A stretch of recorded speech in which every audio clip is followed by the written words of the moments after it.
All right, let's begin. Let's just spend a few moments in prayer, and then we'll begin with Psalm 71, and we'll also get into Psalm 73, hopefully. Okay, so let's pray. Father, we thank you. What an amazing day, God. What time, what a privilege to study your word, to understand your word, to uh, be together as a family, as a body of Christ, and have this privilege of not only just sharing the word, but just learning, understanding, and being ministered to, Father. Lord, as we remember what we heard yesterday, and in those moments, God, worship, the value of worship, the value of the word in our lives. And we want to give this time once again into your hands. We want to give these moments into your hands, God. Uh, the words that would be spoken today would minister to people personally, individually, as a family. Lord, just continue to guide us, speak to our hearts, God. We love you, we worship you, we thank you, we give you all the praise. In Jesus' name, amen. Amen. Psalm 71. Uh, uh, in this Psalm, 24 verses, and there is not much written about the author. What was the occasion? It is unknown. Both the writer and the occasion both are unknown. And when you look at verse 9, 7, and 17 and 18, uh, you realize that whoever is writing this psalm is in the time of his old age. In verse 9, it says, "Do not cast me off in the time of old age." In verse 17, "You have taught me from my youth, and yet I declare your wondrous deeds. And even when I'm old and gray, O God, do not forsake me." So, obviously, a person who is well advanced in age. Some psalmists, some commentators put this psalm and say this is for the for the end years when when a person's growing old. These are for them, but I don't believe this is for all generations. And there is great learning from this psalm. And he starts with prayer, and you will see these words, great, greatly. He gets into hope, and then there is victory. You know, and this is basically the division. Verse 1: "In you, O Lord, I have taken refuge. Let me never be ashamed." And we will never be ashamed because we are the children of God. Eternally speaking, we will never be ashamed because we have put our trust in Christ. When we stand before the Lord for the life that we have lived at the Bema seat, if we have not lived well as a Christian, then there could be moments of embarrassment because, you know, and but in the Lord, we are never ashamed. On earth, it can happen. We can be ashamed. We can be, shamed because of our faith. Those things can happen. But the Lord will never allow us to be ashamed. We'll see that. If you look at uh, last verse, you will see how it connects with the first verse. And we'll talk about that as we go ahead. In verse 2, "In your righteousness, deliver me and rescue me. Incline your ear to me and save me." What's he saying? Incline your ear to me and save me. This is the person who is so weak and has so little strength that they do not have enough strength to even cry out to God in verse 2. Like, incline your ear. And you know what he's saying? Incline your ear. And this is a great comfort, because he's saying here, when I don't even have strength to cry out to you, you come down and you can put your ear to my mouth. So even if I whisper, you will hear me. What a beautiful picture of a prayer of faith. And even, sometimes uh, we in a day or during times in our life, we can look at things and just whisper a small little prayer, and just whisper it. and maybe we are not sure, should we pray this, not pray this. But in the sense, like God, if you are too weak to reach out to God, He is so humble in that sense that He will reach down to you. He will come down. You know, I love this in Exodus when there's a conversation going on between God and Moses. And the Lord said to Moses, I have come down to deliver them. Moses, you're not the deliverer. I am the deliverer. You just go ahead in my name. I am the one who's going to deliver them. And in that portion, the Lord told Moses, their cry has reached to me. And here the psalmist is saying, even if my cry doesn't reach, if I'm so weak, God, put your ear next to me. Like, listen to me. You will come down. I cannot speak loudly. Verse 3, be to me a rock of habitation, to which I may come continually. For you have given commandments to save me, for you are my rock and my fortress. And here he's saying is, like, give me the rock of habitation, which means let me have access to you continually. So I can, be around you, and you will keep me strong and you will keep me safe. I may continually come to you. This is talking about access. Romans chapter 5, we know we have access to God because of what Christ has done. And I think about this many times. We look at certain temples, certain places of worship, and what I see is the doors are closed, and they're saying visiting hours. Or you can come only at so and so time.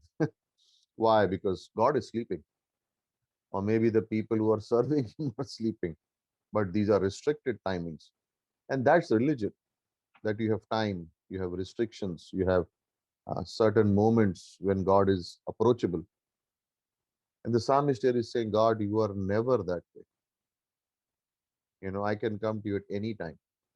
You are never sleeping. Like certain places, they will put like a board before, uh, you know, in front of the entrance of the structure.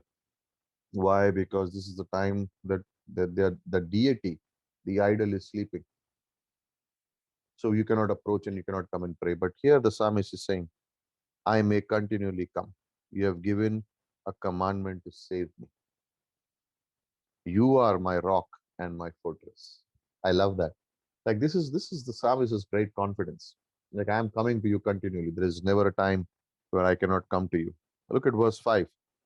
For you are my hope. Now he moves from prayer to hope in verse 5. Okay. I'm going to skip some verses. You can read the whole psalm on your own, but I'm just going to cover the key verses in this psalm. For you are my hope, O Lord. You are my confidence from my youth. You know, your confidence from when? From my youth. And the idea is not only is our, uh, you know, uh, hope in God, and this is sometimes we think that, our hope is in God. But how about thinking like this? God is our only hope. Because when I say my hope is in God, then I could also have hope in other things and other things and circumstances and people. But if I say God is my only hope, then there is an expectation of confidence. There is an expectation of receiving from God only what God can do. You know? And so this is an exclusive thing. My hope is in you, but actually you are my only hope. You are my only hope. And we praise God because many times, because we have our hope in God, and because He's our only hope, He engineers circumstances, He engineers people, and all these things can happen. And suddenly someone will come and help us. Suddenly, unexpected things happen. Because why? He's our only hope. In verse 6, for by you I have been sustained from my birth. You are He who took me from my mother's womb. My praise is continually to you. Wow, amazing. Like, who was in charge with the moment I was in my mother's womb? Who was in charge? God was in charge. When did He take me from? From before I was in my mother's womb. Remember, He called Jeremiah, before you were formed in your mother's womb, I knew you. What a comfort, what a privilege. And this is the expectation of hope. you know, that this is who God is. That's why we can trust in Him. That's why we can have faith in Him. And my praise will be continually before you. Why? Because of His mercy. Because if He knew me, like think about this for a little while, okay? And maybe you can think about it later on after the class. You know, you and I were born at a certain time. And after being born, there was a time when we came to know the Lord. Between the time we were born to the time we came to know the Lord, how was our life? And then when we became believers, our life changed. But think about it that even before I knew Him, He knew me and He was with me in that sense. Like His eye was there and God knew me and He knew me before I was born. And how much He could have done because of the way we lived in sin, but His mercy. That's why the psalmist is saying, I will praise you continually, God. Because there were times in my life where I didn't know you and the way I lived. But there were also times in our lives when we know God and we do the things we're not supposed to. But His mercy, because of His mercy, my praise will be, His praise will be always on my lips. Isn't that a song? Your praise will always be on my lips. Okay. Maybe we can do it at the end of the class. Verse 9. Do not cast me off in the time of old age. Do not forsake me when my strength fails. Wow. I am completely dependent upon you. I'm completely dependent upon you. This is what the psalmist is saying. Time, you know, there are times in our life when we're very strong, when we can do all that we want and we think we don't need anyone. But there are times in our life when we know we have no strength, we are weak. And the psalmist is saying, there have been times when I've thought I don't really need you, but now I do. So when I really need you, please don't forsake me. Like, can this be a doubt? But also, can this be a confident expectation that I know you will not? No, I know you will not. My enemies have spoken against me, verse 10, and those who watch for my life have consulted together. This is common enemies, common enemies, saying, God has forsaken him, pursue him, and seize him, for there is no one to deliver. The king's strength is going down. He feels he is weak. There's no one to deliver. But what about verse 3? He's a rock of my habitation. What about verse 4? Out of the grasp of the wrongdoer and the ruthless man. What about verse 5? You are my hope. You know, do not be far away from me, O God. Hasten to help. Verse 14. As for me, I will hope continually, and I will praise you yet more and more. This is increasing. This is increasing now. And he's been praying, but now it's becoming a confident expectation, a confident hope now. I will praise you even more and more. I will increase the frequency of my praise. I will increase the time of my praise. I will keep increasing it. But aren't your enemies consulting together? You have the information. Your enemies are coming against you. You have a doubt saying, God, don't forsake me. And what do you choose to do, O writer of the Psalms? I will increase my frequency of praise. Um, I was speaking to a missionary today, and they have unique situations, and they go through things, and sometimes they feel like there is no team member with them, and what do we do and all that stuff, and we started talking about the seasons of life, that there is a season for each one of us, and seasons change and they keep changing. But what does each season teach us is what we want to focus on, you know.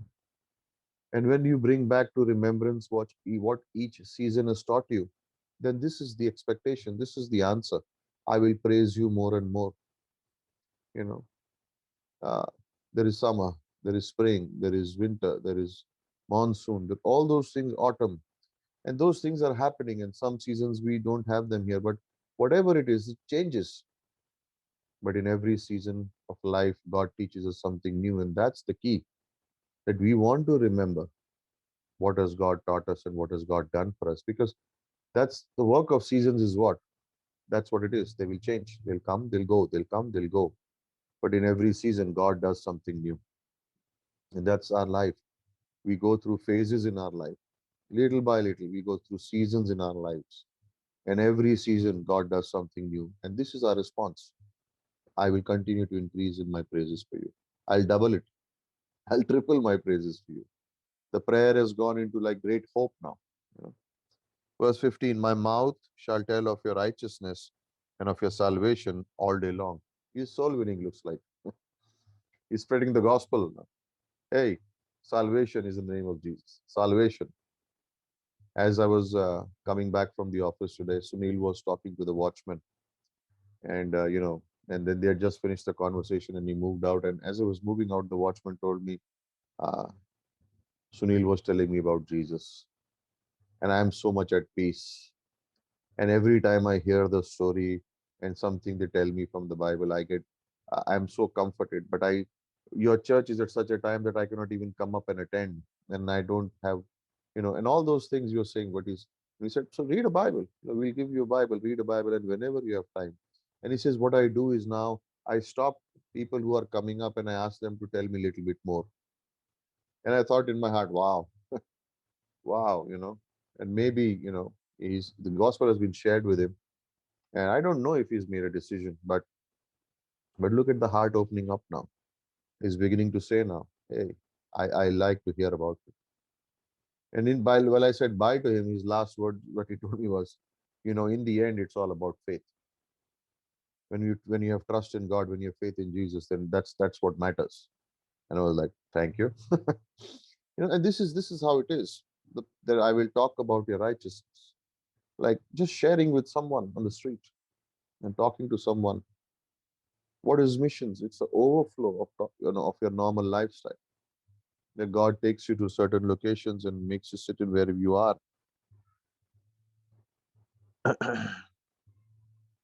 Verse 16. I will come with the mighty deeds of the Lord God. I will make mention of your righteousness and yours alone. You know, I will come in the mightiness of God, which means I will come in the strength of God. I'm not going to come alone. I'm coming in God's strength. When we go out soul winning, when we share the gospel, it's in God's strength. In our strength, no one will believe. But when we are armed with the strength of God, then people will want to listen.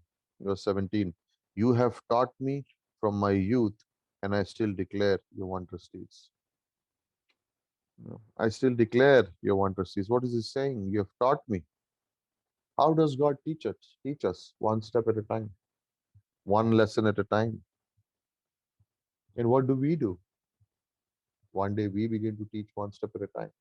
Like, isn't that like Bible school? We have a BTH program or whatever we have in these 4 years, and so many different classes and different lessons. And what are we doing? We are saying, hey, there is a 4 year course, but we teach you one step at a time, little by little, little by little. Like they ask you, right? How do you eat an elephant? Little by little, little by little. We learned this from the guys who are here with from Bangladesh. Like they would tell us that they would go with the village, would go and surround an elephant and hunt an elephant, and then they would, cut the elephant open, clean the elephant, and then they would burn the elephant. They would cut it into pieces for for the village, each piece for the house, how much it is to be done, and then they would burn the meat so that to disinfect it, and then they would eat it whenever they want to eat it in the house. They eat it little by little. One elephant feeds the whole village. One Bible college class changes you. You eat it little by little by faith in God. You nourish yourself with the word. You feed yourself with the word. You learn the word. You become a student of the word little by little, little by little. Some want to do it quickly, some want to do it slowly. Your choice, but just do it little by little. Feed upon God, be fed by God. Listen, there can be many notes taken from these classes, but before every class, ask the Lord, Lord, you know, Yeah, I'm going to take notes. I'm going to write. I'm going to do all those things. But I want one line from you for me personally. Like, ask the Lord for that. Maybe you will hear it in the class. Maybe the Holy Spirit will give you some fresh rhema and speak to you personally and say, this is what is for you. Maybe I will never say it, but God, the Holy Spirit will say it to you. Have that hope, have that expectation whenever you take class. You know, I want to hear from you, God. Simple prayer, isn't it? And even if you can't cry out loudly, what did the psalmist say? God will stoop down. He will incline his ear to you. This prayer, God will never say no to. You know, and I will declare of your deeds. Verse 21. May you increase my greatness and turn to comfort me. Wow. You know, it is basically the idea is comfort. What do you mean turn and increase my greatness? You know, it's basically talking about revival. Revive me and comfort me. That's what he's saying. In verse 22, I will praise you with a harp, even O truth, O my God. To you I will sing praises with the lyre, O Holy One of Israel. Look who he's talking to. The Holy One of Israel. This title of God is referred only in, I think, Psalm 78 and 89. And it's talking about who really God is, you know, who really God is. And look at last verse. My tongue will also utter your righteousness all day long, for they are ashamed, for they are humiliated who seek my hurt. Remember verse 1? Let me never be ashamed. But who will be ashamed? Those who seek my hurt. And in a sense, this is speaking of spirit, supernatural things also. Like there is an enemy who wants to hurt us. There is a world system, there is a flesh. But what happens in the end? They will be ashamed and humiliated, those who seek our hurt.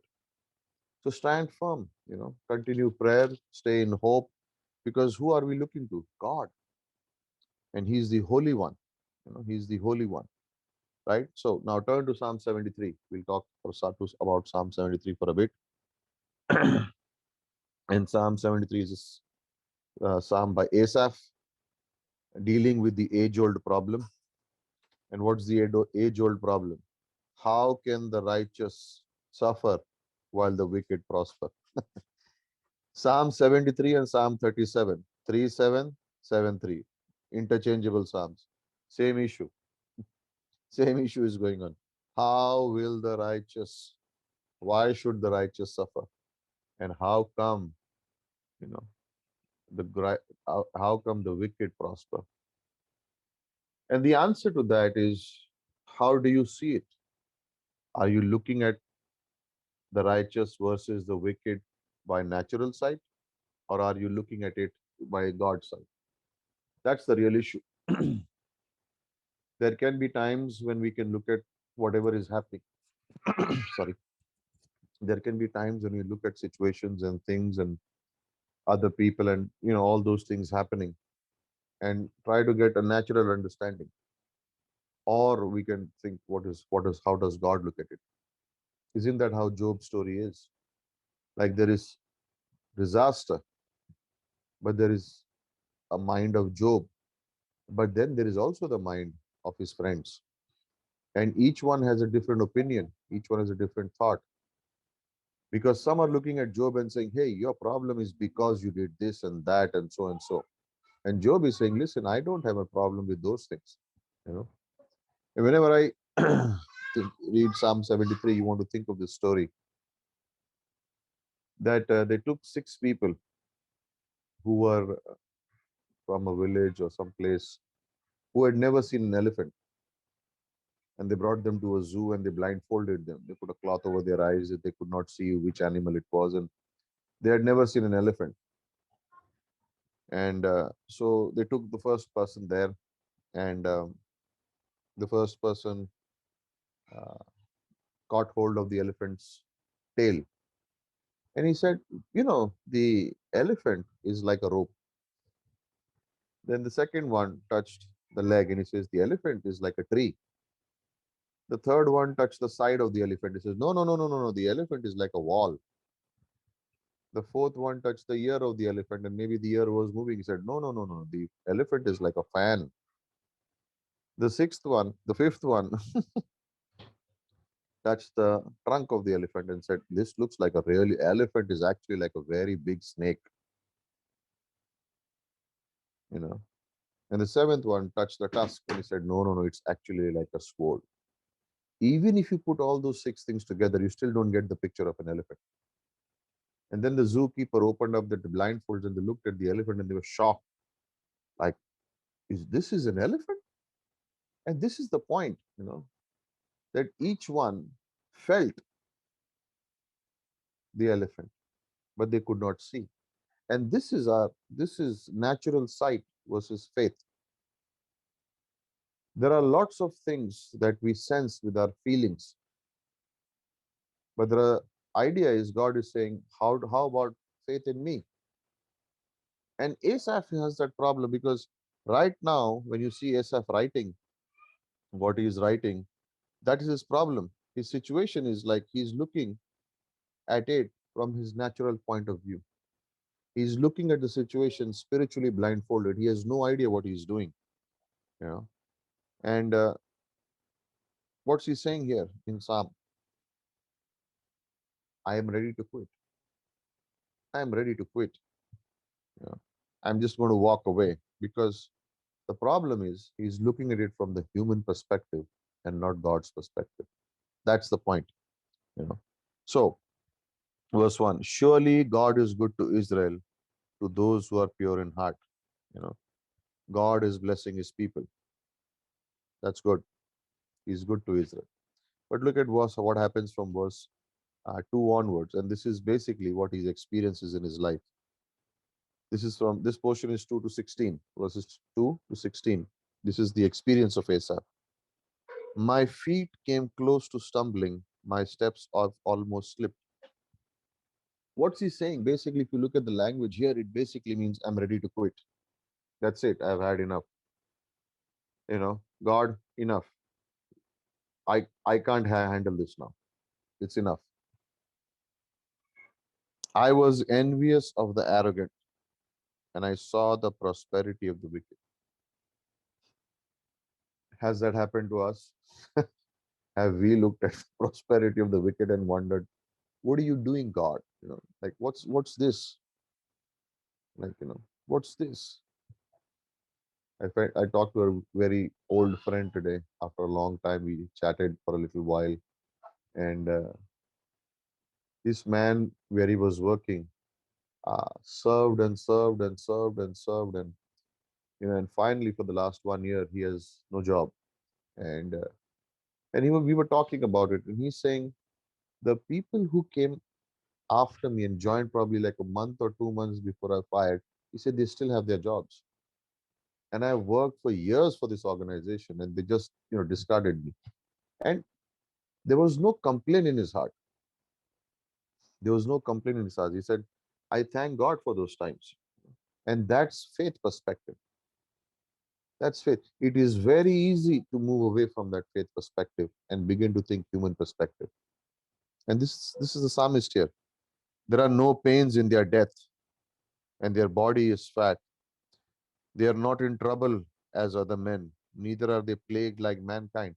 What's he saying? In verse 3, what's bothering him is, the wicked are prospering. The wicked are prospering. In verse 4, he's saying they have no fear in death, no pains. How come they have so much peace? They have so much peace, God. Verse 5, they are not in trouble as other men, nor are they plagued by mankind. Everything is going fine for them. We know they are wicked. I can see it, God, and you also know it. But yet they are prospering, they have peace, they have, all those things good for them. Verse 6 to 11. Their pride is their necklace, the garment of violence covers them. Their imaginations of their heart run riot. They mock wickedly. They speak from on high. Their mouth is against the heavens. Their tongue parades through the earth. Crazy. You know, all pleasure, all pleasure, and trouble, trouble, trouble for me. Sometimes we think the enemy is winning, but actually he's not. In the life of Christ during the last days before the cross, you could see the supernatural evil movements that were going on. False witnesses, you know, charges, betrayals, forsaking him, mocking him, unjust crucifixion, false trials. Like, oh, the enemy is getting there. They have, yeah, yeah. The enemy's got him. But then the cross happened. And then the resurrection took place. Everything was over. Everything got over. It may seem like it, but it's not. And to understand that in life, you need faith. You need God's perspective. You cannot run in human perspective. You cannot have human understanding is very limited. It will always go back to emotions. It will always go back to natural self, natural thinking, human emotions. And this is the problem sometimes in Christianity. And it can happen to any one of us that we have eyes that are limited and we don't see the from it God, we don't see it from God's point of view. The cross is foolishness of men, right? First Corinthians 1, it says the cross is foolishness to men. But to those who know God, it's the power of God. It's the wisdom of God. How can the cross be power? How can the cross be the wisdom of God? It is. It is the wisdom of God because of that cross, we have salvation. And Asaph doesn't seem to understand. He is temporarily, momentarily moved away. You know, Asaph was a singer in the courts. You can see that in Second Chronicles. He is a worshipper. But for a temporary while, his mind is moved away from the teaching. And he thinks, Lord, not fair, not fair.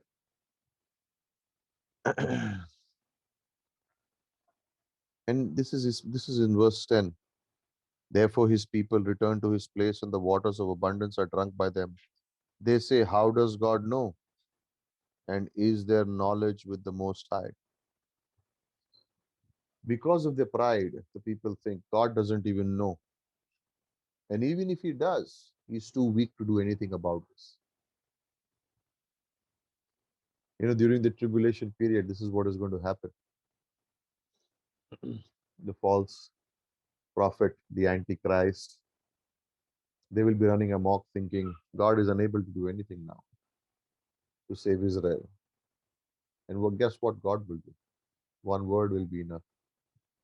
Same things the enemy can think about us. Asaph is thinking from human perspective that God knows, but he's not strong enough. And maybe God is allowing this to to teach me a lesson. Don't get into that kind of thinking.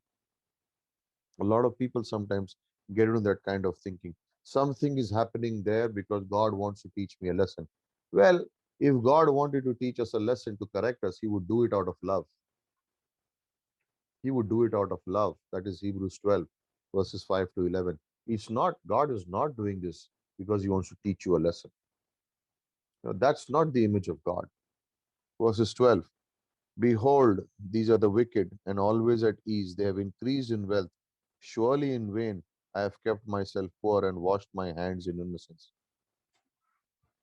Verse 13 says, I've been living for the Lord. Verse 14 says, how much trouble I've gone through. Surely in vain? Like, really? Are you serious here? I have kept my heart pure in vain. I did my devotion. I studied. I loved God. I served God, but I've done it in vain. Why? Because the wicked are prospering. Really? You know, like, uh, why would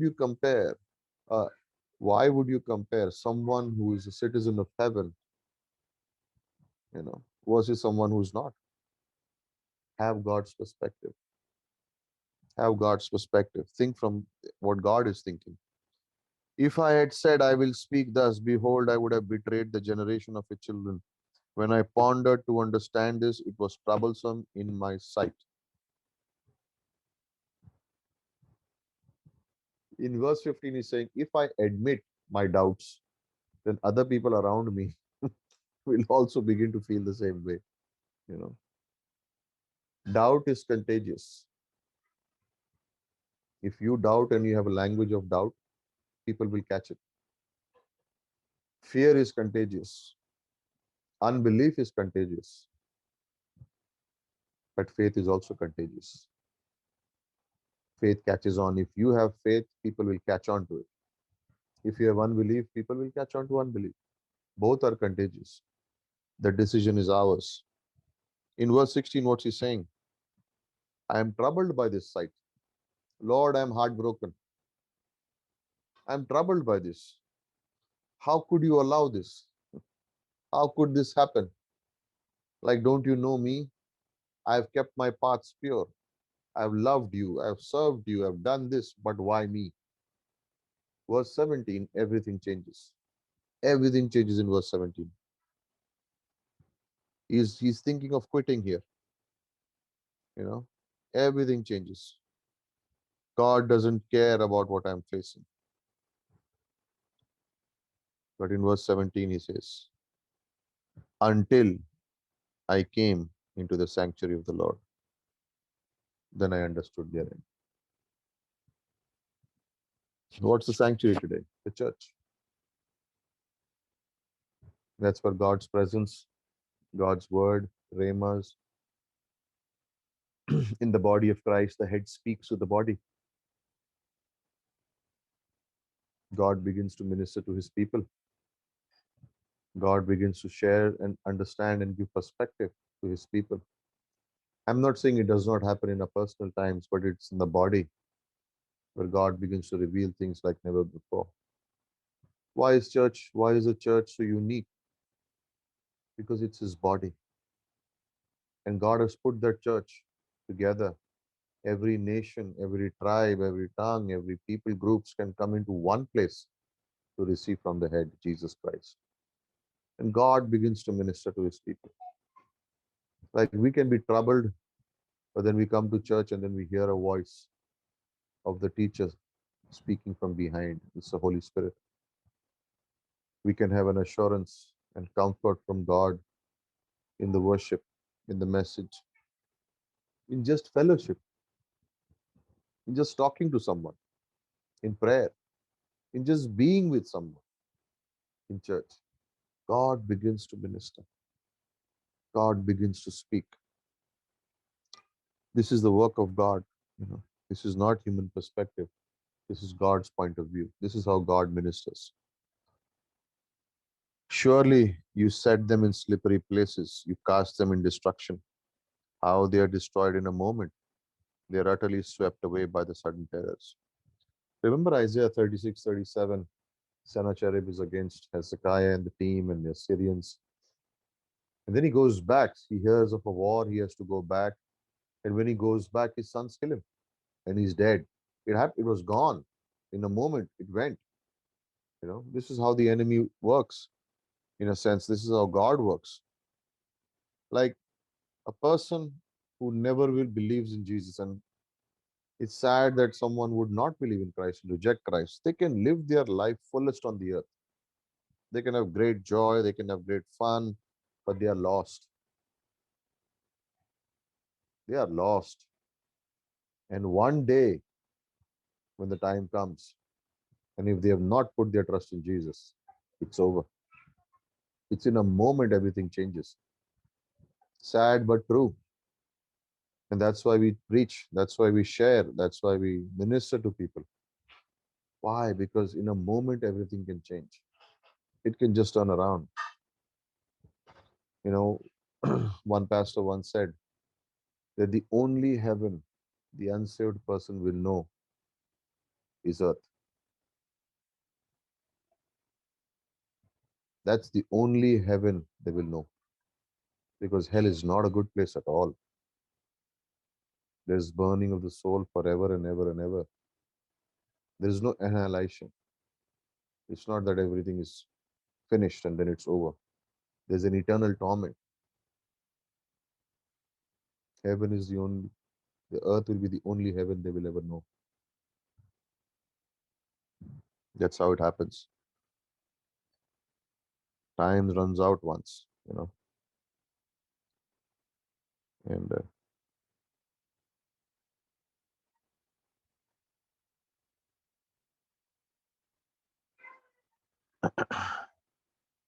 verse 21.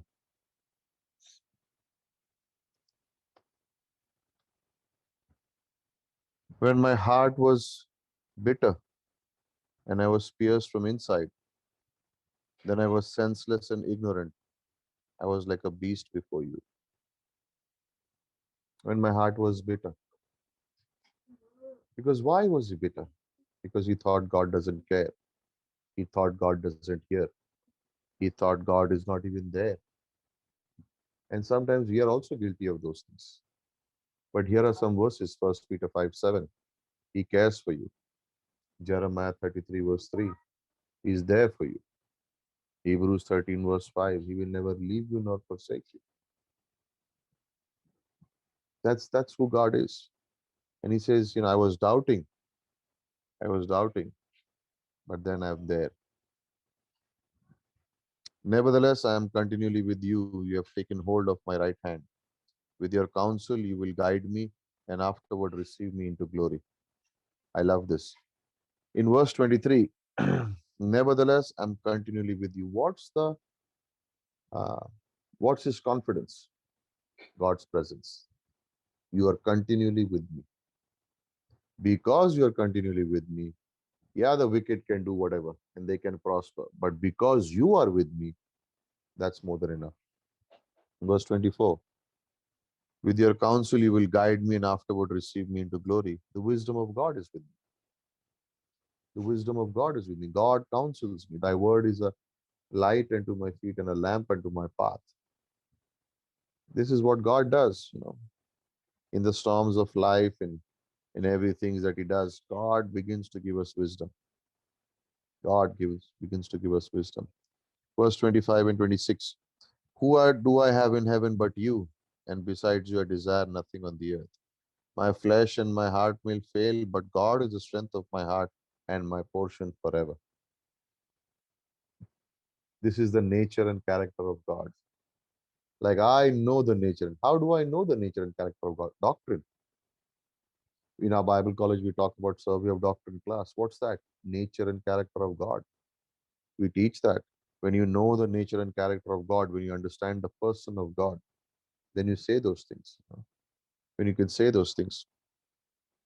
Verse 27 and 28. For behold, those who are far away from you will perish. You have destroyed all those who are unfaithful to you. But as for me, the nearness of God is good, is my good. I have made the Lord God my refuge, that I may tell you of his works. This is the understanding of God.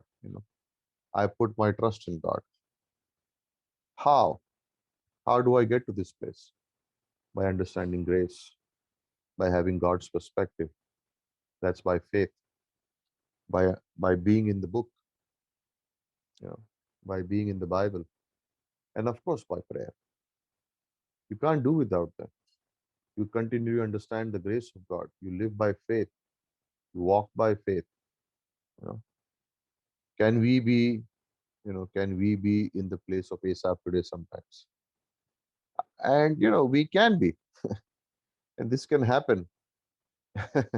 we we we can sometimes fall into doubt. We can fall uh, into this thought pattern of why is the sinner progressing? Why am I not progressing? Why are these things happening? But then there is a heavenly perspective. We need to see what God is doing and what God is saying. And then we may not have all the answers. And also, I want to say this we have to be very careful of what we read and what we study and what we hear. Sometimes people will hear a lot of different stuff and then they get confused. You know, sometimes this is this whole health and wealth doctrine. If you live rightly, then nothing will go wrong. God will bless you and supernaturally. Like, how about asking that to Job? How about asking that to Paul? How about asking that to some of us, all of us, maybe? Like, if I'm following, I've kept pure in my heart, and nothing will. Like, come on, come on. How about this weird doctrine that people will come up will say that, oh, once you are saved, then if you live, go back and fall into sin, then God will take away your salvation. Like, why would He do that? Why would He do that? Why would He go to the cross then if He really wanted to let us go? Because don't you think He knows everything about us? And you got to be very careful who you listen to and what you listen to, because a little bit of error, little leaven will leaven the whole lump.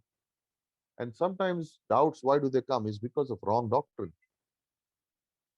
Sometimes people live in wrong doctrine, continually believing wrong things, and they think, oh, and then they doubt God, then they have you know then they have unconfessed sin, and then they are doubting God, and you don't see any victory in their life. Why? Because they believed the wrong message, something that does not go along with the nature and character of God. And that's why they don't see breakthroughs in their life. That's why they don't see, the working and breaking through of God. They have a limited experience of God. How sad. How sad. It's like you have, it's like uh, a person having crores and crores in the bank but chooses to stay out and beg. Like, wow, what's wrong with you? Don't you know what you have? Yeah, but I want to live like this. And why should a Christian be like that? Whenever and whatever you learn, check with the Bible. And if you don't get the answers, check with someone who knows the Bible. Go to your pastor teacher, go to the Bible, clear your doubts. If you need to ask 10 times, but be rested. Asaph wanted to quit, but look at the end. I'm going to hang on to God. Where did everything change? In the church. When I went into the sanctuary of the Lord, I understood the end. World will never surprise us. Never be surprised by when things go bad, because the world is decaying. It's not getting better. We may think it's getting better, but it's not. Don't be surprised with what happens in the world, but look at things from God's perspective. Okay? Amen. So we will open up for question and answers, and any comments, if anyone would like to share, please go ahead and share if you have any comments, or we can open it up for question and answers too.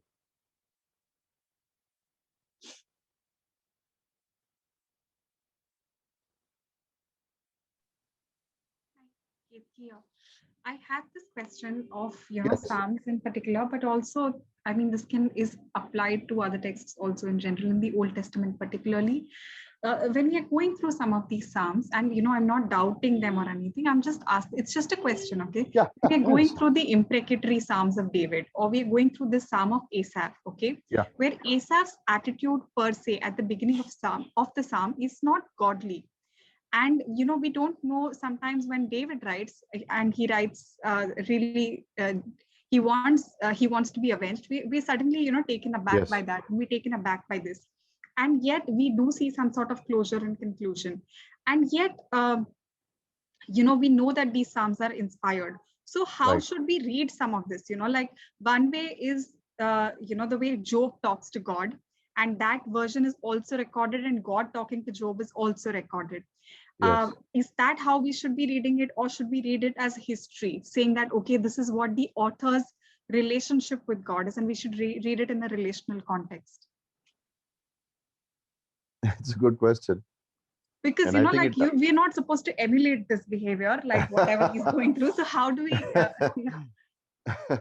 I think this applies to the whole Bible, not only to the Psalms. yeah, yeah, Because, sure.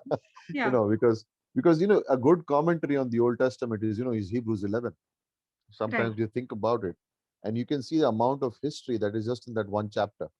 Like, you right, can see almost the whole Old Testament is compiled into that one chapter, and they're talking of just one thing: faith. Now, right. when we think about the Psalms in particular, it is human experience. Yeah, Like, God is divine, God is holy, God is sovereign. We know those things. But also, it shows us, that is why the Bible is so unique, because it shows you how frail the weaknesses, the thoughts, the doubts, the emotions, the feelings of a human being. That's why we identify with this book the most, because Right. there is not any human emotion or any feeling that is, skipped in here. It's all there. Right. And so the first way we look at it is we can be shocked sometimes at the words that are being used by the psalmist. And then we can look back and say, maybe if in their position, I would probably do the same Yeah. thing." That is one.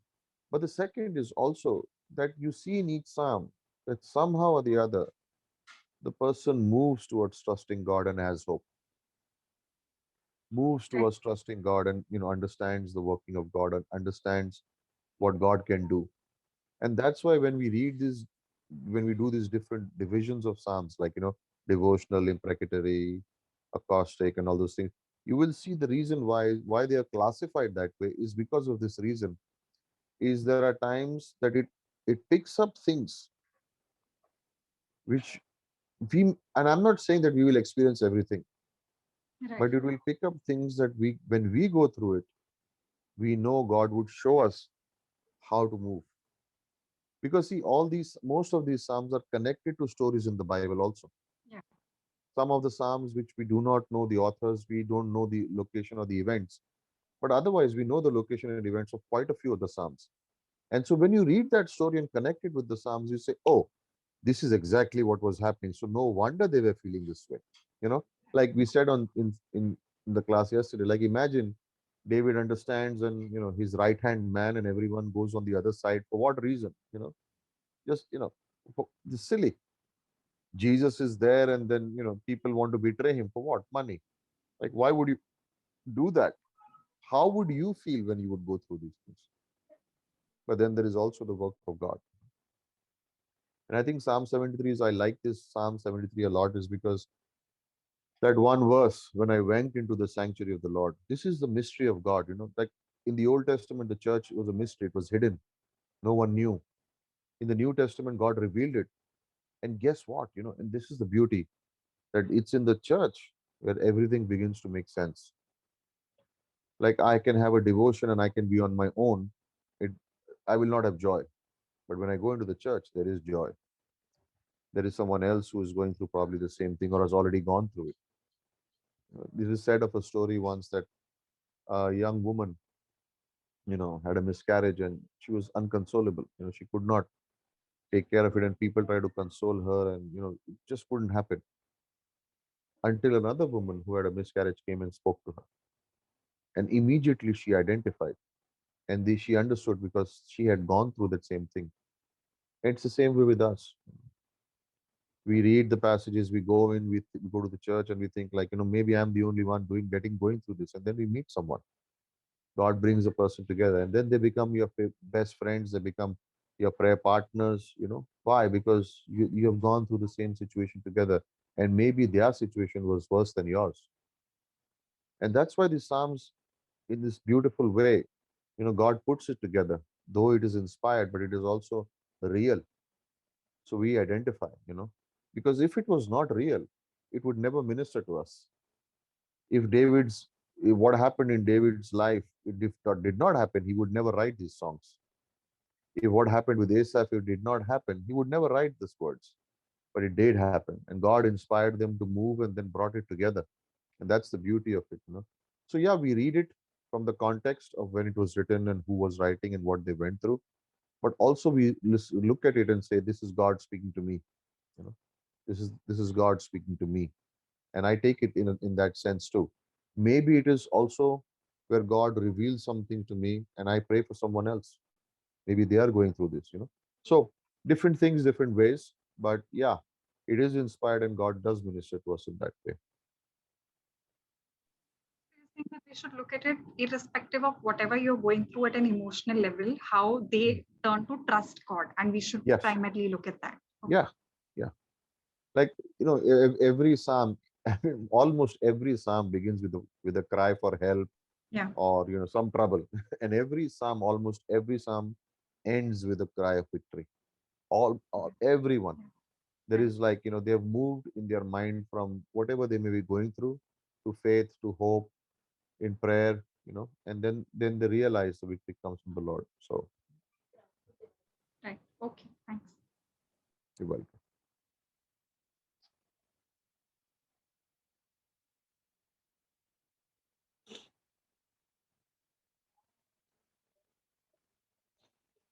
Okay, we have a few minutes. Anyone else would like to ask and talk, and when we can close?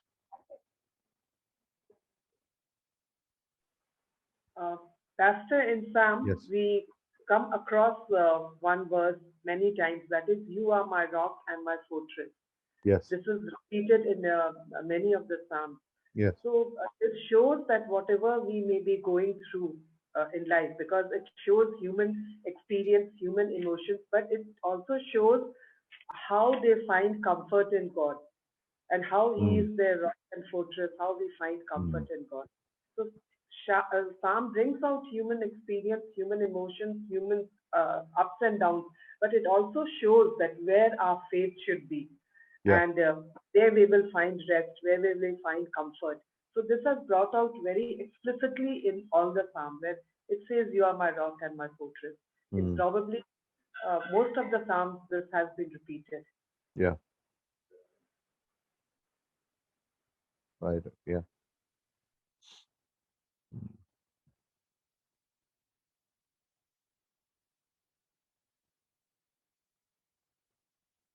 awesome. Okay. Anyone else? Any questions? Anything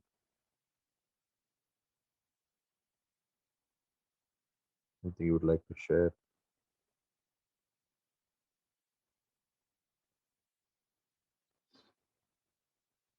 Okay, let's pray. Father, we thank you tonight and thank you for these Psalms. And we want to think about this verse, God. When I went into the sanctuary of the Lord, then I understood. And we want to think about thank you for the church. We understand the value of the church, God. And thank you for speaking to us, making it personal, making it in what we need, speaking to us exactly what we need, and encouraging us. We love you, worship you, give us a great night rest and a great week ahead. We thank you in Jesus' name. Amen.